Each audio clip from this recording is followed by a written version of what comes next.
Hi angels, welcome back to my channel. If you're new here, my name is Carissa. So nice to meet you. I am a writer, or at least I try to be. I write poetry and short stories and just stream of consciousness style writing. And I wanted to discuss my writing process a bit and also read you guys a poem at the end of the video.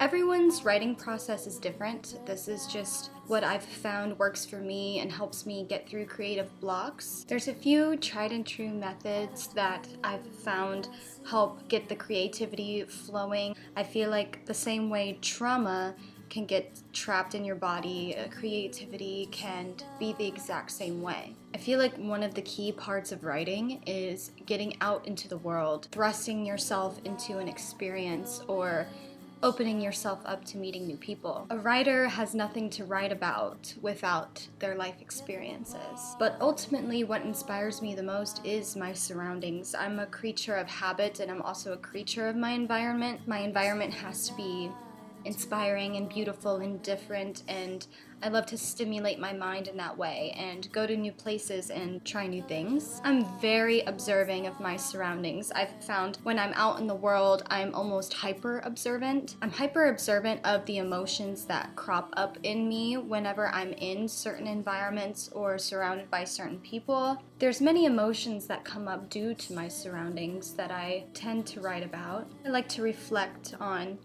events that have happened or places I've been. I find walking, getting out into the city is really good for my writing, or going out into nature, either one.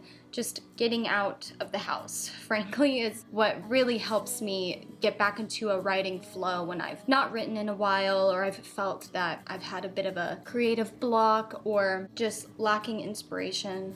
Overall, getting out of the house in general is so good for you, your mental health, but especially good for your creativity. Creativity moves through you, so putting yourself through things despite any fears. I mean, I know I had social anxiety for a really long time. I still struggle with that, but ultimately I've found that my best writing comes out of new experiences and pushing myself and going to places even if I don't feel like it. Everything is about intention as well. So as I leave the house and go about my day, if I know I'm really trying to write something or I want to get back into writing, I set the intention for ideas to come to me as I'm out through my day. I'm very observant. I people watch a lot as well. I watch the sun and how it hits a tree. I watch the birds and the bees. Literally, not like in a sexual way. Consciously setting the intention to be open-minded and to let creativity come to you. I always have my phone on me. I mean, most people do. My creativity knows no bounds. There's no organization to my writing, to be quite frank with you. I will just get hit with a line or a stanza or a word that I want to use in a poem, and I jot it down in my notes app. I'm not strict with the rules of poetry. You know, it doesn't have to rhyme.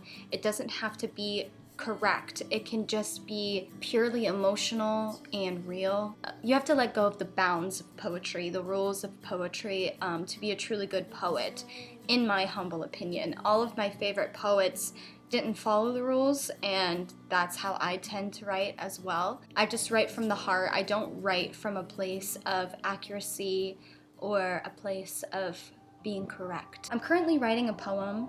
I don't have a title for it yet, but as I was walking around the city the other day, I got struck with a bit of inspiration and I wrote this little passage down in my notes app. I'm currently building a poem around that idea. That's typically how I write. I go through my notes app, I see what I've written, and I kind of build a poem or a short story. Sometimes it only takes one word for me to build an entire poem around that word. This was what I wrote in my notes app, and I'm currently building a poem around it. I rise each day, I yearn for all that I lack, and all that I possess gets shoved to the back of the shelf.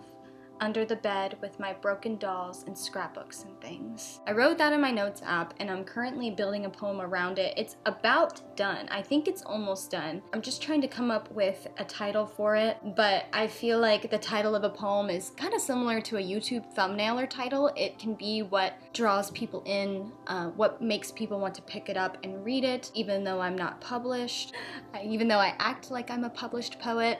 I publish myself here on YouTube. Honestly, my writing process is just me surrounding myself with the right people and pushing myself to go to new places and being hyper observant. I recommend just going out into the world and writing down the little things, and inspiration will come naturally. You have to detach from the outcome as you're writing. For me, if I start overthinking on whether or not it's good or bad, I've found I get so frustrated that I just give up on the poem entirely and scrap it and try to pick it up another day, but I'm trying to make it good, and that's my goal. I've really had to practice the idea of detachment from people's opinions of my work, but also my own opinion of my work. You know, some of the poems I've written that I've put up on my Patreon, yeah, I do have a Patreon, by the way. I've posted a few poems over there that I don't particularly like.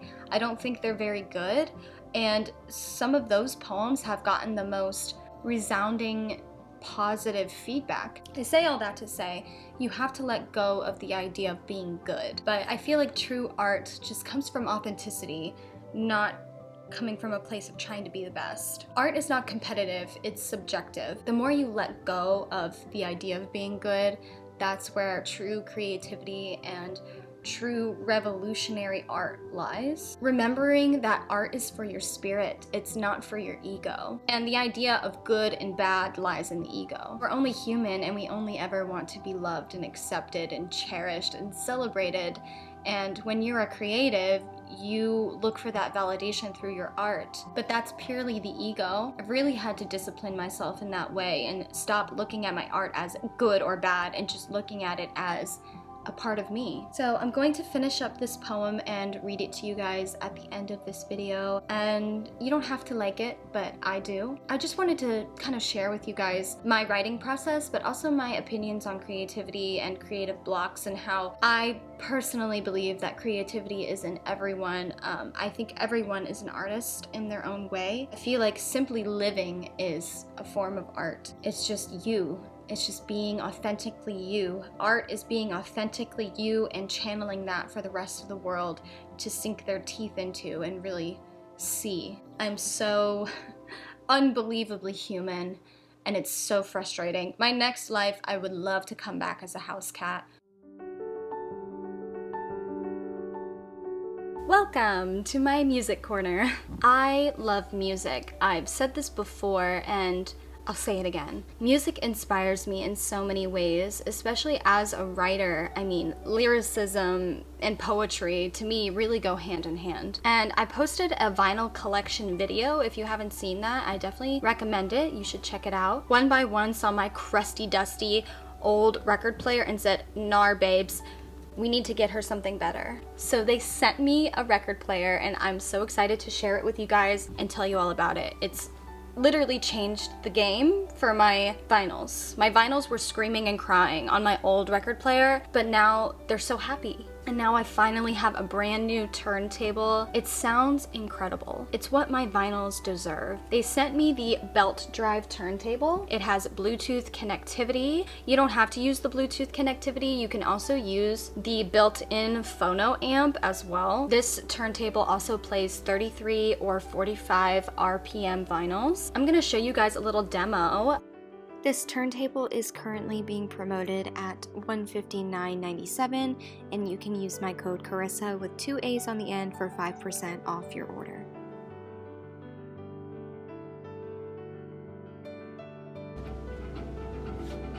Oh, it sounds so good! Love it! I will also have a link in the description box and in the pinned comment. If you're interested in getting the 1x1 turntable, I really recommend it so you can jam out to all your vinyls in style and with very high quality sound.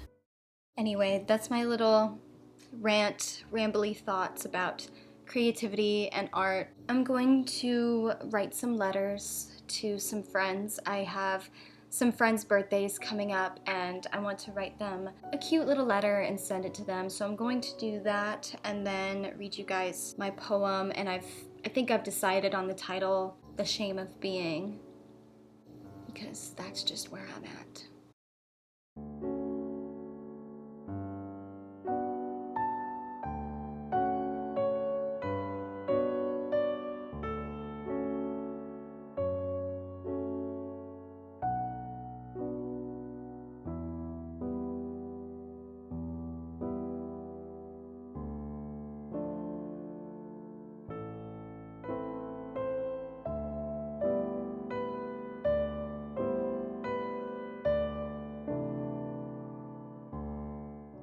Whenever I moved to LA, I got a P.O. box, and I'm deciding to open it up to the public, to you guys. I would love to receive letters from you guys. I just think that would be the coolest thing, and I really need to fill up these letter slots on my new desk.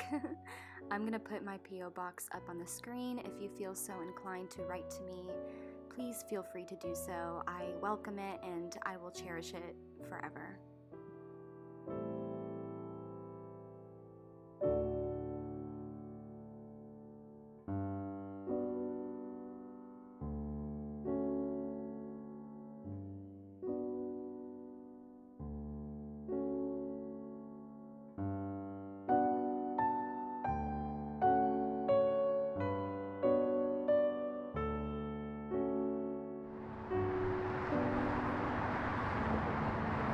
La Brea, red light. I'm caught up again.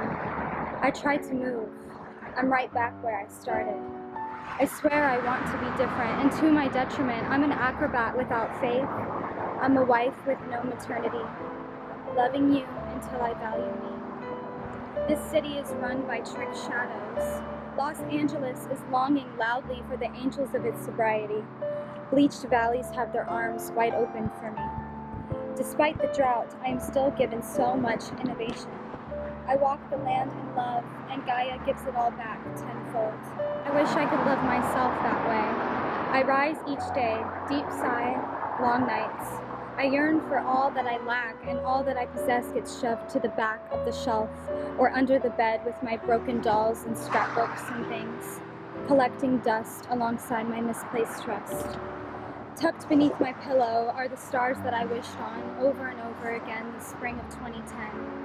If I'm remembering it the way that I should, it was King Solomon that said, "This too shall pass," like God knew he would. And to God I ask, as I softly pirouette on the bridge, those busy lives and busy minds zooming underneath, please, oh please, make them know me one day, all of them, and let this pass. Take self-doubt from my grasp. This too shall pass, like summer or my future cancer. This too shall pass. It shall pass gracefully and gently. Make no noise, its pain slipping away. For in order for them to all know my name, the shame of being must end today.